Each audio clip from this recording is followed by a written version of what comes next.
Good afternoon, everyone, and welcome to our Wednesday afternoon talk. I'm a colleague of Dr. Scott Gales. My name is Ryan Fisher, and it gives me great pleasure to introduce our afternoon speaker, Dr. Joseph Graves, Jr. Dr. Graves is an evolutionary biologist and geneticist in the biology department of North Carolina Agricultural and Technical University in Greensboro, North Carolina. He completed his BA in biology at Oberlin College and his PhD in evolutionary, environmental, and systematic biology at Wayne State University. His research interests explore the evolutionary theories behind aging, and he uses the model organism, the fruit fly Drosophila melanogaster, in much of his work. More recently, he has begun to investigate the social construction of race and has revealed that there is no evolutionary basis for the notion of races in modern humans, but that these remain because of social subordination. On this topic, he has published widely, including The Race Myth, Why We Pretend Race Exists in America, and The Emperor's New Clothes, Biological Theories of Race at the Millennium. We welcome Dr. Graves as he delivers his talk entitled A Voice in the Wilderness, a pioneering biologist explains how evolution can help us solve our biggest problems. Welcome, Dr. Graves. Thank you, Dr. Fisher. And I'm going to now share my screen and start my presentation. So, you know the title and you know who I am. So, this talk is based upon my most recent book, A Voice in the Wilderness, published by Basic Books in 2022. The purpose of this work was to acquaint readers with my pioneering journey as the world's first African-American evolutionary biologist. It is divided in two parts. Part one, The Unexpected Path, is heavily autobiographical. It focuses on my early life, education, and also my first significant scientific problems, study of lakes and rivers, parasitology, community ecology, chaos theory, evolution, and the physiology of aging. Part two covers the latter stage of my career, specifically the scientific problems that I think are some of the biggest, focuses on my fight with scientific racism, on the dialogue between science and religion, on the genomics of adaptation, and the role that science can and should play in social justice. Now, to say that my entry into science was an unexpected event is an understatement. I was born 4 months before Emmett Till was lynched in Money, Mississippi. I entered a school system that had rigid racial tracking. They assumed that children of African descent were intellectually inferior. I was placed in the so-called slow learning group. And I became a behavior issue because, quite frankly, I finished my work very quickly. I was a little boy, 5 years old, nothing to do. And if you know anything about little boys that age, it's very difficult to keep them sitting down. So after an event where I decided to fly around the room as an airplane, I was sent to the principal's office and they called my mother off of work. Now, those of you who have any knowledge of African-American culture, you know the worst thing that a child will ever endure is waiting in the principal's office, waiting for their mom to come in off of work. You certainly did not expect to survive that encounter. But instead of her being mad at me, she pitched a fit with the principal, declaring that they weren't going to reassign me to special education, which in those days meant mental retarded instruction, but that I was just as capable of any child in the school. And she won her point, and I continued on my educational journey. Now, when I was in third grade, I had a fateful encounter on the school steps. I was walking in and I saw some older kids playing chess. Now, I didn't know anything about the game, so I asked them to teach me. They taught me what little they knew, and I played my first game and was beaten soundly in that game. But Later in the day, when we had our library period, I went and looked up all the books in our library on the game of chess. I settled on Bobby Fischer's classic game, a book, called Bobby Fischer Teaches Chess. I went home. I stayed up all night and read it from cover to cover with this flashlight under my blankets, because if mom or dad came in and I was still awake, I was going to be in big trouble. So I went back to school the next day looking for those kids, and they were there. And in the next encounter, I turned the tables on them. So by the time I was in sixth grade, I was school champion, junior high school champion. When I went to high school, I played third board for Westville High, which was New Jersey state champions, number 5 on the East Coast. We went to the National High School Championship in Chicago in my senior year. In the last round, we were tied for 4th place out of over 200 teams in the country. The rest of my teammates lost very quickly because we were all paired up against players much stronger than we were. But my game was the final game, which determined the national championship. I was playing someone from Rochester, New York, and if that person beat me, Rochester would win the title. And if I won or drew, Evanston, Illinois would win the title. Now, to make a long story short, at the end of the game, with all other games in the tournament hall completed, there was a huge crowd of Rochester and Northwestern supporters around the board. Deep in the game, I decided to sacrifice a rook, which caused a great stir in the Rochester crowd, because they were absolutely certain they were about to win the national championship. But about 10 moves later, the tone in the room shifted to Evanston beginning to cheer, even though you're not supposed to cheer at chess tournaments, because they realized that my rook sacrifice was sound and that Rochester was going to lose. And so the only way he could prevent that was to sacrifice his rook back, ending in a draw, which gave Evanston the title. So chess played a major role in building the kind of mind that allowed me to think very deeply about scientific problems, to question assumptions, which was probably the greatest skill that I developed over the course of my scientific career. Now, I knew nothing about college. I was a first-generation student. I only applied to 3 schools because I didn't know you were supposed to apply to more than 3 schools.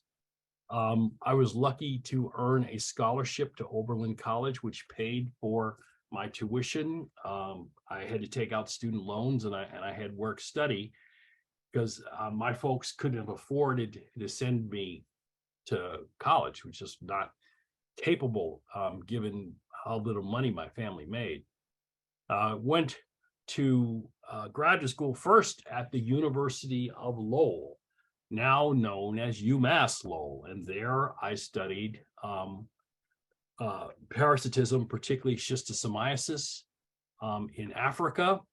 That earned me a National Science Foundation graduate research fellowship, which took me to the University of Michigan, where I began to study problems in community ecology, particularly mathematics of complex systems and dynamical complexity, which in combination with my newfound student activism was enough to drive me out of higher education, because I realized that solving problems in ecology was just too hard, not because I couldn't do it, but because the underlying theoretical structure of these systems was such that you really weren't going to get good answers anyway.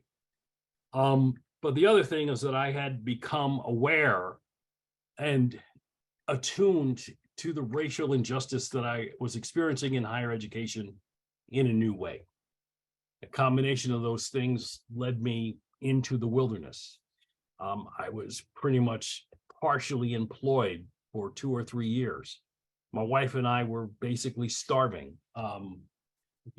What I didn't know at the time was that for me to have food at night, she would go all day without it. She never told me that. She'd come home and we'd have something.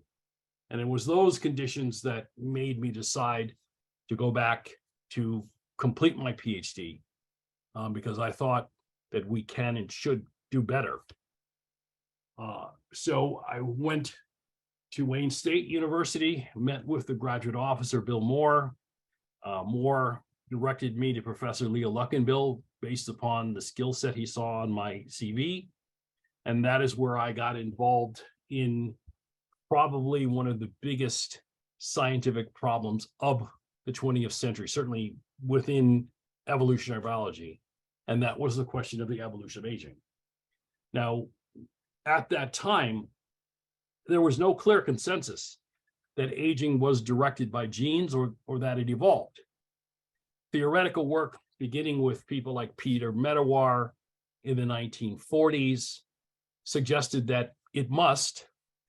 George C. Williams, another one of the great evolutionary biologists of the mid 20th century, proposed genetic mechanisms by which it could occur, but no one had successfully demonstrated in an experimental system that you could alter lifespan using the predictions of the Medawar-Williams theory. And so in 1984, my PhD advisor, Leo Luckenbill, had successfully demonstrated that you could alter the lifespan of fruit flies using the predictions of Medawar-Williams. At the same time, Michael Rose, then at the University of California, Irvine, had also demonstrated that you could produce postponed senescence. And both papers were published in the journal Evolution back to back. The Rose paper followed by the Luckenbill paper. So my question was, what were the physiological consequences of this postponed senescence, and whether those physiological consequences matched the predictions of Medawar-Williams? Now, Phil Service had first examined this, and he was a Rose student, but Service had come upon this accidentally, and I'll quickly tell this story. So one day, Dr. Rose walked into his laboratory, and he saw his laboratory technician in tears at her desk. And so Michael went over to her and asked, what is wrong? Why are you crying? And she finally got up the strength to tell him that she had killed the flies. Now you have to understand the terror that was running through this young woman's mind, because it had taken, Michael years to generate these flies through experimental evolution. And so Michael panics and runs over to the incubator, opens the incubator, and sees that the flies are still alive. Now, what had occurred? The research technician had forgotten to put the food in the cages over the weekend. When she came in, she opened the control group, who had all died from starvation and desiccation. When Michael came in, he opened a different incubator. These were the postponed senescent flies, and because of their superior physiological performance, even though they didn't have food, they had survived over the weekend. And so he then reasoned that the selection had resulted in a different physiology, specifically related to stress resistance in the postponed senescent or long-lived flies. Now, I came to the same conclusion, but I did it on the basis of theory. So in other words, I thought to myself, if these organisms are living longer, it probably results from some sort of trade-off with regard to how energy is being allocated. Flies living shorter had higher reproductive output, so I thought they must be directing that energy towards reproduction and therefore not towards somatic maintenance. And flies that live longer had lower reproduction, and therefore I suggested that they must be devoting that energy to somatic maintenance and not to reproduction. And so I thought the best way to study this, given that these things are called flies, is to study their flight mechanism. And so the first thing I did was design a way to get the flies to fly uninterrupted. Now, turns out, biology helped me in this. Fruit flies have what's called the tarsal reflex. If you pick them up, if you tether them in place and pick them up, they will think that they have to fly. And they will fly until their flight fuel is exhausted. And so I set up banks of flies connected to light test fishing line and Duco cement, and measured their flight duration. For the short-lived flies, it was really easy because they could only fly 20 to 30 minutes. But we found the postponed senescent flies were flying for 3 to 4 hours. And so there was a huge difference. And so the next question I needed to address was, well, maybe these longer lived flies are flying so long because they're not flying as fast. And so to test that, I designed an infrared detector system to measure the instantaneous wing beat frequency of the fly. And this was done with a colleague in the physics department, and we measured the fly's speed, and it turned out that the long-lived flies are actually flying slightly faster than the short-lived flies. So we demonstrated that they had prolonged physiological capacity, and they did it even faster than the short-lived flies did. This led to my first paper. Now, I will tell you that this wasn't as easy as I made it sound, because for some time I had been floundering in the lab, suffering through what we call today imposter syndrome. Now, they didn't have a name for it back then, but that's certainly, looking back in hindsight, what was wrong with me. I was afraid to try anything because I assumed that I would fail and that everyone would base my failure upon my socially defined race, not on any individual attribute I might have. So that moment when my advisor literally called me into his office and he said, Joe, if you don't get to work on your thesis tomorrow, I'm cutting you loose. I designed the experiment that I just described to you literally overnight. And it came in the next day and started it. And the rest, they say, is history. So I just explained all that. So I'm not going to go through those slides. Here's the better picture of the emitter detector array. And it led to my first paper, which was published in the Journal of Insect Physiology in 1988. Now, this work caught the attention of popular science because what we had essentially demonstrated was that if we postponed senescence, it would lead to an extended period of health span. So we weren't interested in just expanding lifespan and having a prolonged period of senescence. What we really were interested in is figuring out how we could increase the organism's health span. And that's exactly what we did using experimental evolution in this Drosophila system. So it was so popular that it ended up on the cover of Life magazine, along with some other researchers in the area of aging.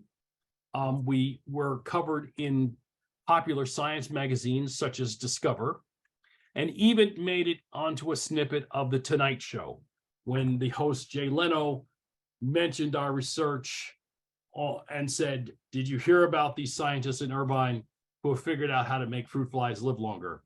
Quote, aren't we trying to get rid of these things?" Now, so quickly, how does aging happen? So to understand that, we need to recognize that there are two population genetic mechanisms which are consistent with the evolutionary theory of senescence. The first is called mutation accumulation. This is when an allele has a neutral impact on fitness early in life, meaning that it doesn't improve reproduction, it doesn't improve survivorship, neither does it decrease those things. Now, something under those conditions will essentially be acted on by the genetic mechanism called genetic drift. It will be randomly distributed in populations across the globe, since it doesn't increase or decrease an individual's fitness. Now, this is entirely independent of what it may do to an individual late in life. So if that gene, which is neutral early in life, has a deleterious effect late in life, then that will contribute to senescence. And so we know a number of age-related diseases such as Alzheimer's, Huntington's chorea, and also now a UK biobank study coming up to 21st century standards has examined genomic variation in humans and found thousands of SNPs which fall into this mutation accumulation category. Now, the other mechanism is far more insidious, and this is called antagonistic pleiotropy. In this example, this allele is actually beneficial early in life. And if it's beneficial, then positive natural selection will increase its frequency in the population until all members of that population and all members of that species, depending upon what it is, have it. And that is despite what it does in late life. So it can cause all sorts of age-related pathologies at late life, but natural selection is really only concerned about what you do during your reproductive period. So if it's deleterious after net future expected reproduction is 0, okay, it still will completely fix within that population. Now, an example of this are cancers. Now, you're probably aware that cancers occur because of the evolution of stem cells, which repair tissues which undergo a tremendous amount of stress, such as white blood cells and bone marrow tissue, as well as the epithelia of the gut, the lung, and the skin. Well, these are beneficial to bring you to reproductive age, but they also require fewer mutational changes to flip to being a neoplasm. And so they result in producing cancer at late age.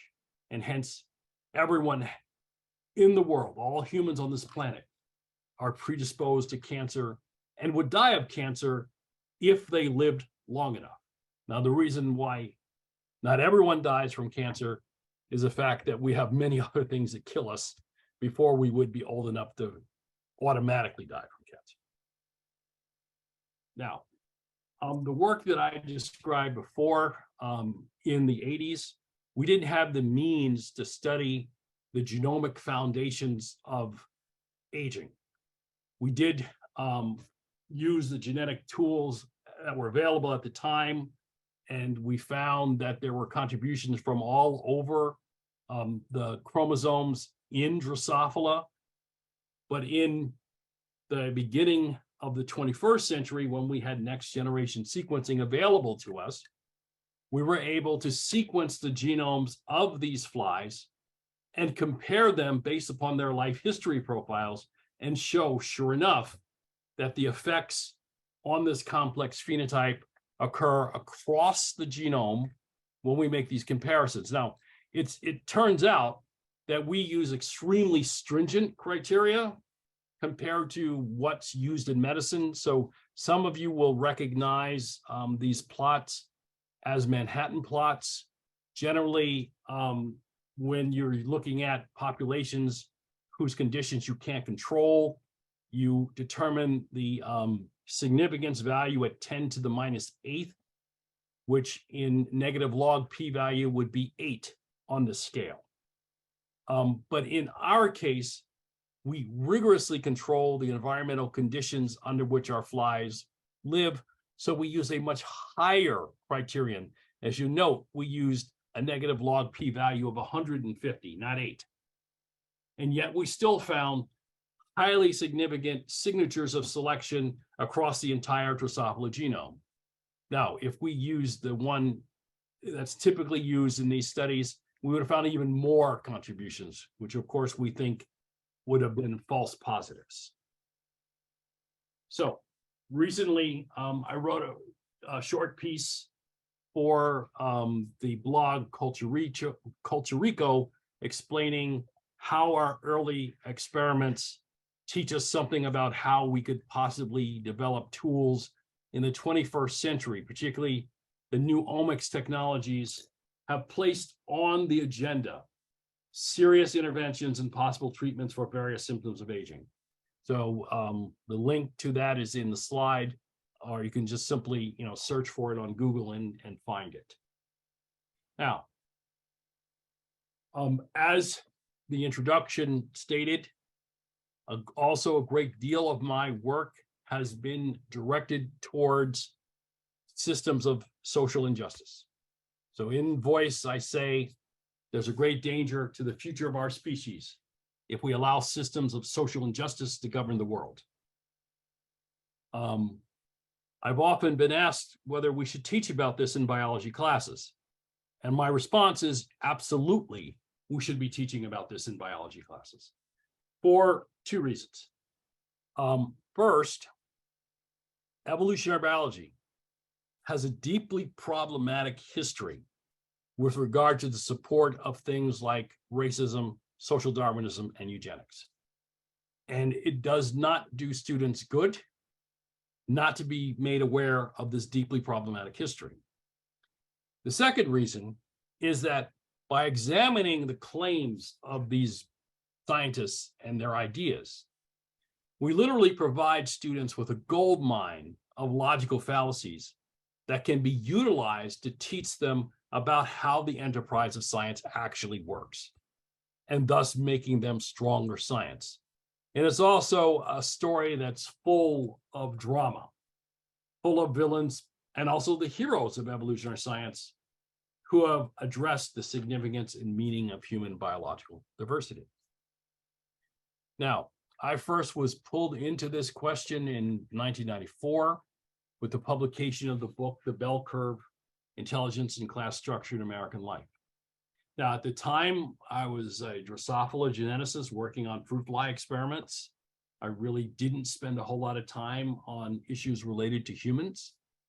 But I got a call from a sociologist colleague, Dr. Ben Bowser, who had read the book and implored me to write a reply to the genetic and statistical claims of this book.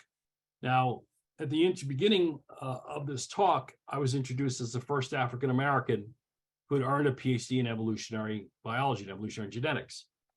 So that put me in a unique place to be able to examine the genetics and statistics of the bell curve without using the trope, well, it's just racist, which a lot of people were saying at the time. The problem with that as a starting point is that people who don't know any better simply aren't going to listen to you because they're going to throw up roadblocks against actually learning what is racist about this work when it seems and appears to be based upon sound evidence. So I spent a great deal of time reading the book from cover to cover.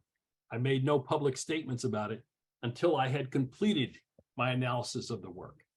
Now, Herrnstein and Murray, presented this as very solid evidence. As you can see from the slide, they presented data from the Armed Forces qualifying test showing that the white distribution of IQ was one standard deviation higher than the black distribution of IQ. And then they further claimed that this relationship had been pretty much static over the 20th century. And while they didn't come down saying that this was definitely due to genetics, they cited the work of psychometricians such as J. Philippe Rushton, who definitely felt that the difference was genetic. And so this set me along the path of examining why people would even believe this to begin with. So the first paper I wrote was entitled Race and IQ Revisited, Figures Never Lie, but Often Liars Figure, in which I championed the method of statistical reasoning as something we should be doing And then I showed what was wrong with their statistical analysis and how they couldn't possibly come to those conclusions. And I also pointed out that their use of the term black and white had no meaning with regard to the biological variation within our species. And in fact, what they were representing were socially defined groups who existed in the United States in manifestly different social environments.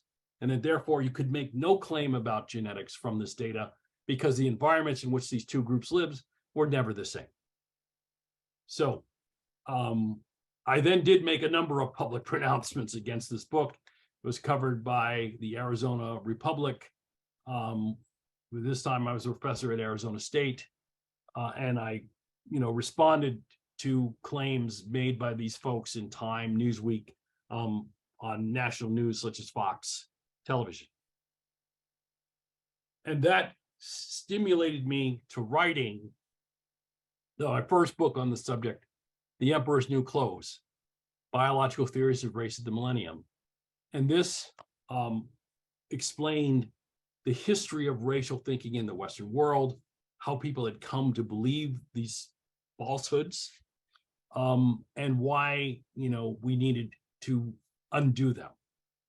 Shortly afterward, I followed that up with the sequel, The Race Myth, Why We Pretended Race Exists in America, which addressed the ongoing social pathologies that resulted from racial thinking. Now, when The Race Myth came out, I thought I had pretty much solved that issue, that I would never have to write about race again. And boy, was I wrong. And so with the latter portion of the 2010s and the social changes that occurred in America, it was clear that people were being led down the rabbit hole of racial misconception once again. So my colleague, Dr. Alan Goodman, who's at Hampshire College in Massachusetts and former president of the American Anthropological Association, called me up and said, Joe, we really need to do a book where we address these racial misconceptions in a question-answer format to provide people with quick and easily understandable ways of recognizing these misconceptions and the damage they do. So the Racism, Not Race, Answers to Frequently Asked Questions was available in December of 2021. Kyrgyz Reviews ranked it as one of the best nonfiction books of 2021, and one of the best books about being Black in America in 2021. I found the last one sort of strange since the book really isn't about being Black in America, but hey, we'll take the award. Now, at the same time, I was now a nationally recognized figure on this issue of biological and social conceptions of race. So I was asked to be in a documentary about the life of James Watson, which was shown on PBS. I wrote some opinion pieces about his views, as you can see here. So now I'm going to end my talk today focusing on something that I think is probably the most important contribution of my career. And that is changing the face of research in evolutionary science, most recently in microbial evolution. So here you see a picture of my research group at the 2018 Congress of Biocomputational Evolution in Action. That was a National Science Foundation funded science technology center, of which our university was a part, and I was the leader of our group. And quite frankly, any of you who have spent any time at evolution science conferences should quickly recognize that you will almost never see a group of this demographic composition at an evolution conference. Now, to show you what we've been able to do, many of the individuals in that picture, in fact, the two young ladies standing in front of me, are now PhDs in evolutionary computational science. Okay, so if anyone wants to ask me about, the microbial work, I'm happy to talk about it. We're not going to spend time on it here. We've published a lot on how bacteria evolve resistance to nanomaterials and ionic metals in top tier journals. But what I wanted to show you was this. In December of 2021, we graduated one PhD in microbial evolution. Dr. Sadi Boyd Versa is now a postdoctoral researcher at UCLA. This last December, our group graduated 2 African-American women PhDs in microbial evolution, Drs. Janelle Robinson, who now works for a sequencing firm in New Jersey, and Dr. Mitzvah Fernander, who is working with us now in our precision microbiome engineering research center. We currently have at least 3 more in the pipeline who will finish their PhDs from 2024 to 2025. Now, the reason I say this is because for years, I worked uphill against a constant mantra that, Black students aren't interested in evolutionary science. That's why there are no Blacks in evolution. And nothing could be further from the truth, because here at North Carolina A&T, we teach evolutionary biology as a required course to our biology majors. We have numerous evolution-focused research laboratories that have African-American or African PhD students in them who are completing their degrees in PhD degrees in evolutionary science. We as one institution are doing more than hundreds of institutions have done for decades. So it's not about the fact that, or the idea that African Americans aren't interested in evolutionary science.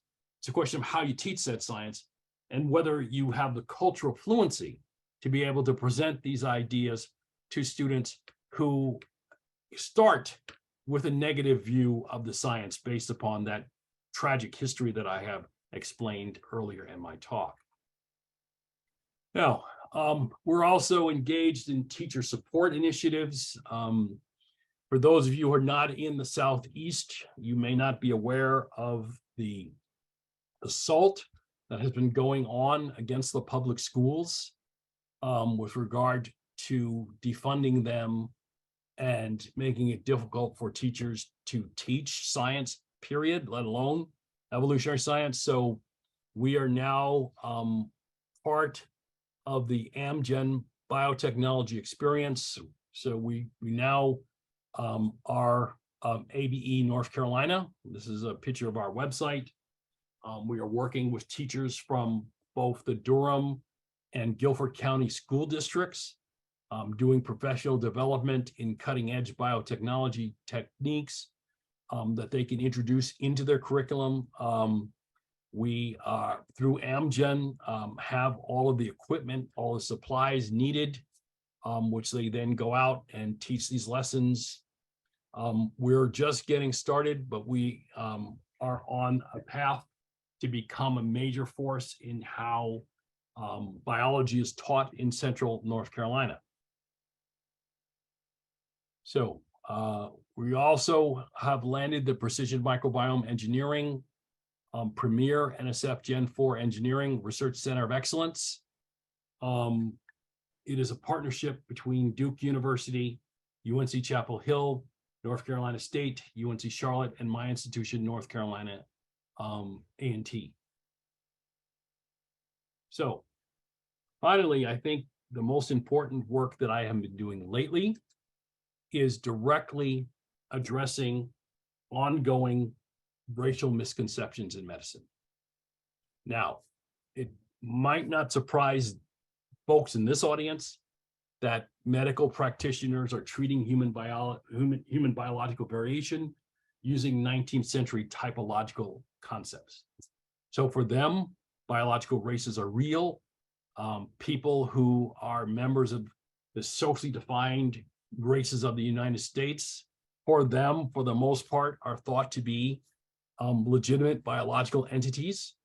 This is present in the curriculum. For example, I was asked by Elsevier to help do the revision of Robbins and Kumar basic pathology, which was steeped in racial medicine.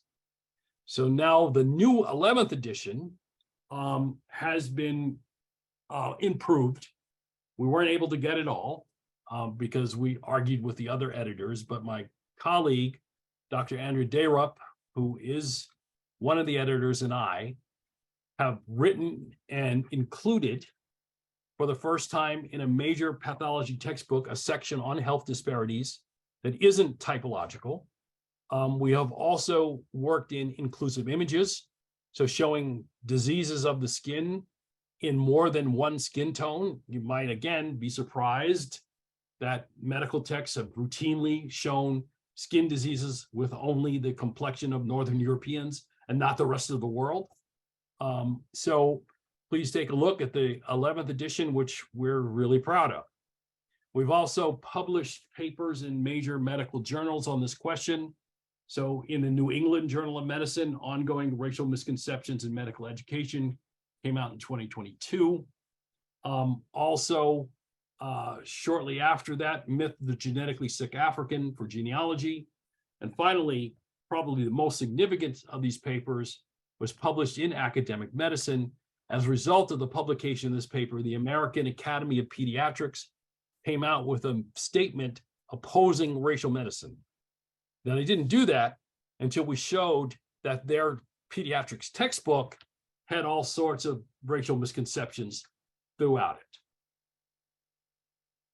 Now, we have given talks on race and medicine across the nation and internationally. This is a list of our grand round talks at medical departments beginning in 2021. Most of these were virtual because of the pandemic, but we've also found that virtual format allows us to give far more talks than we could if we were traveling to give these talks. Now, finally, we're all born into various systems of social injustice. Some simply refuse to see this fact. Others resign themselves to accepting this and surviving the best they can, and then still fewer try changing this. And this is what my career has been about, changing these systems of social injustice. So why does this work matter? Knowledge is power, and scientific knowledge in the 21st century may be the most significant for the survival of the human species. We cannot survive going forward with the systems of social injustice that currently govern the world. They will guarantee the extinction of the species, as I point out at the end of Voice in the Wilderness. We have been involved, I and other colleagues, in presenting a new perspective for what science should be doing instead of supporting the status quo. And you can read about that in our piece, Inequality in Science and the Case for a New Agenda, which was published in the Proceedings of the National Academy of Sciences, also in March of 2022. Now, finally, this brings me to a growing concern. And this was outlined by a paper article that came out in Scientific American in October of 2022. And this opinion piece argued why scientists should stand for affirmative action and against scientific racism. Now, it's highly likely that the Supreme Court is going to overturn affirmative action soon. So I was asked to comment in this article, and my statement was, should the Supreme Court overturn Groninger versus Bollinger, thus essentially ending affirmative action at historically white institutions of higher education, they must simultaneously order that all states who violated the 1879 Plessy versus Ferguson decision by siphoning funds away from Black education to support white education must immediately pay those pilfered funds into Black public school districts and HBCUs. Now, to give you an example of how significant these funds are, we've calculated that the state of North Carolina owes my institution, North Carolina A&T, $1.3 billion as I speak. And that's just one of the HBCUs in North Carolina. Furthermore, they must order that going forward, a moonshot level investment in the infrastructure of HBCU, HSI, MSI, and tribal colleges must be put in place to meet the need for equitable education for non-whites in the United States. So I think I've already demonstrated that we at my institution are capable of producing high quality PhDs in science.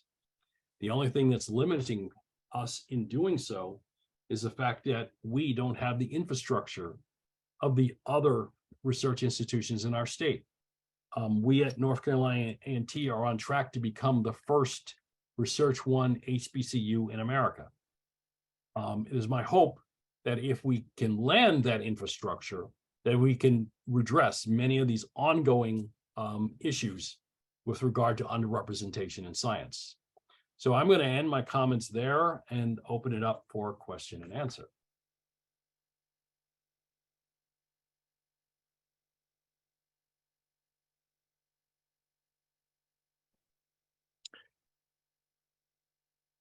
Dr. Graves, this is Nelson Scott Gale. Thank you very much for that wonderful talk. The first question we have in the question and answer is wonderful talk. Any thoughts on Stephen Jay Gould's mismeasure of man? This was my first experience with exposing of the faulty science involved in many supposedly scientific conclusions about race. Yeah, I have lots of thoughts on Gould's mismeasure of man. So I first met Stephen when I was a graduate student at the Marine Biological Laboratory at Woods Hole. So he came to give a talk. I was privileged to get to go out to lunch with him, and he actually suggested that I apply to go to Harvard. And the reason I didn't end up in Harvard is in the book. So those of you who want to know, read the book. But Mismeasure of Man is a classic. Gould was not an evolutionary geneticist. He was a paleontologist, but he still did a really good job of explaining why so many of these racial ideas simply didn't follow legitimate scientific method. And he provided readers with the history and the context of why people were supporting these racist ideas in the guise of science. So I, routinely cite his work. He was a great contributor to how we understand, modern ideas in evolution. Since he's not here to defend himself, I can't really talk about all the times, because he wasn't an evolutionary geneticist, I helped to contribute pulling his fat out of the fire, because he said things that weren't really supportable by what we knew in evolutionary genetics, but even though the things he said were right. Mm-hmm. So, thank you. Dr. Graves, great talk. It's Ryan Fisher here. I have the next online question for you, and it reads as follows. What is some advice you would give to students going into the same or similar fields as yourself? Well, it depends on which students they are, because, in the academy, one's identity plays a great role in the experience that you receive. So I went to school with evolutionary biologists that names really well. For example, Richard Lenski and I were both undergraduate students at Oberlin College. We took evolution together, but Richard would tell you that his experience in evolutionary biology was very different from mine. So it depends on who the students are. And I have written pieces, particularly to help students from racially subordinated groups to do well in science. But you must be prepared for the fact that structural racism is real. It's real in every avenue of this society. So you're not going to escape it. Say, for example, you say, I'm not going to go into science because I have to face structural racism. That would be a mistake, because if you go to medicine, you're going to face it there. If you go to business, you're going to face it there. If you go to sports, you're going to face it there. So there's nothing that you can do in this society where that's not going to be a role. So the advice I give is not to fall into imposter syndrome. And really my career takes off when I defeated imposter syndrome, when I recognized that it wasn't me, that it was the system that I was living in that was causing all of my problems. So that's the primary advice I would give. Right, I'll pass the questions back to Nelson. I hope you can see the comment standing ovation from the webinar participants. So thank you very much. I want to make that vocal for everybody. the next question is, do you think that science can be married with politics to spur further action with regards to equality and human rights? What do you currently see? And if so, how do we go about doing that? For context, this is a person who's a criminal justice major, so they're interested in. Okay, so chapter, I forgot which number, I think it's chapter 12 of Voice in the Wilderness. It's called The Evolutionary Science of Social Justice. Bill Hamilton, Liam D. Hamilton, was one of my professors at Michigan. And for folks that know evolutionary biology, he made a tremendous contribution when he explained the evolution of altruism and social insects. And basically, there are two groups of organisms on the planet that have altruism: the social insects and vertebrates, such as birds and mammals. Okay, so this is something clearly that evolved, because not all other taxa have this. And when you look at, the mechanism, the first mechanism is, altruism towards close relatives, which almost everybody agrees, you do for solid evolutionary reasons. But the other mechanism, which was put forward by Robert Trivers, was the idea of reciprocal altruism, which is you can give altruistic acts to people who aren't your close relatives, so long as they are reciprocal. And so the question then becomes, what improves the survivorship of individuals, the exploitation of others, or reciprocal altruism towards them? I would argue, and I do argue, that reciprocal altruism, that is doing things that benefit others that aren't your close relatives, is a win-win situation that create an environment in which all individuals have an opportunity to see their kids grow up and be safe and healthy. Yes. And the alternative, of course, is what we're seeing in the Ukraine right now, where people are being, bombed and killed for the, I don't understand reasons of a despot, leading to greater global insecurity. We've seen over the last couple of weeks, spy balloons passing over the United States at high altitude, which were probably always there and now finally detected. And it's not as if the United States hasn't been spying on China too, because they certainly have been. But, the responses now from both nations are leading us towards possible nuclear annihilation. I'm sure you all follow the work of the Bulletin of the Atomic Scientists, and the doomsday clock is closer to midnight than it's ever been. So I think an evolutionary perspective would tell us that, win-win scenarios can lead us to a sustainable society where people aren't shooting nuclear missiles at each other. Okay, this isn't necessary. And one of those things that can help us solve all the other existential problems we have, like, for example, anthropogenic climate change, starts with this issue of social justice. If we cannot solve this, we will not solve the other existential problems, and I would predict that we are absolutely doomed. Now, I believe we can solve this, but it requires the political and moral will to do so. As a follow-up on that, if I may, Dr. Fisher, could you speak about the importance of voting? I think that we had a talk yesterday talking about climate change and encouraging people to use their education and vote. Well, honestly, I think voting is the least effective way to make social change. Okay. Now, don't get me wrong. I think people need to vote. That is not what I'm saying, but it is an extremely passive way. And you're left with, by the way, the choices of who's in the political system. And I think that's our problem. Okay. We have two political parties in which, their members are more concerned with the re-election than they are the good of the American people or the international people, because, as I was pointing out, our problems are not just American, they're global now. And so we need a different kind of politics. We need people to start, standing up and taking responsibility for the places they live.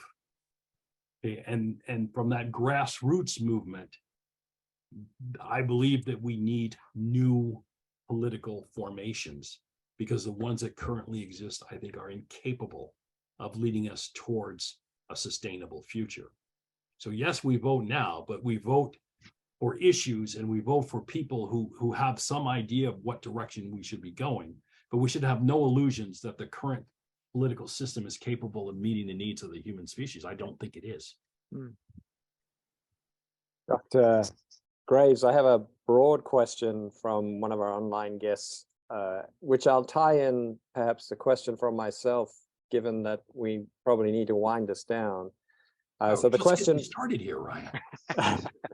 So the question from the guest is, what do you hope to see in evolutionary biology in the future? And then my question to sort of connect to that is, what's your outlook? Are you glass half full, glass half empty in terms of Homo sapiens on planet Earth? Well, that's a tough question. I definitely think the glass is halfway. So it's a question of which direction, right? And if we're going to go on the basis of current events, I would say we're headed down. So we're sort of half full, and the slope is rapidly downhill. But that doesn't mean we can't reverse things. And that's where I think that, deploying our understandings provided by evolutionary science provide us with the means to turn the direction around.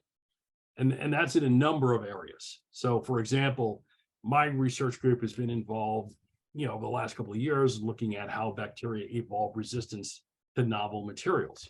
Now, this is absolutely crucial area because, as bacteria are resistant to virtually every antibiotic that exists on the planet. Pharmaceutical industry can't come up with new antibiotics fast enough. So one of the things that evolutionary science allows us to do is to come up with methods like evolutionary traps, in which the microorganism can't evolve its way out because you're attacking it in things that are fundamental trade-offs. For example, the receptor for a phage confers antibiotic resistance. Well, if you attack it with phage and antibiotics at the same time, the organism can't evolve its way out, or at least it will take a much longer time for it to evolve its way out.